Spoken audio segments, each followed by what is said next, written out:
আপোনালোকে মেটেল হ'ব আপোনালোকে নিজে নিজে ডিষ্ট্ৰিবিউট কৰি দি দিব হা চবেই অহা নাই কাৰণে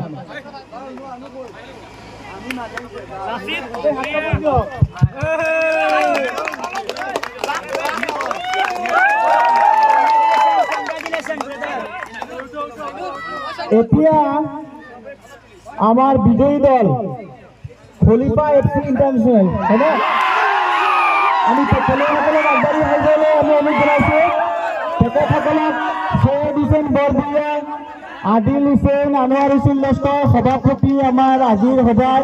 আব্দুল ৰহিম ইছলাম উদ্দিন বাবু সকলোৱে মিলি মেডেলসমূহ আৰু ট্ৰফিসমূহ প্ৰদান কৰাৰ বাবে মইনুল হকো আগবাঢ়ি আহিব লাগে মইনুল হক এই ৱাৰ্ডৰ ৱাৰ্ড সদস্য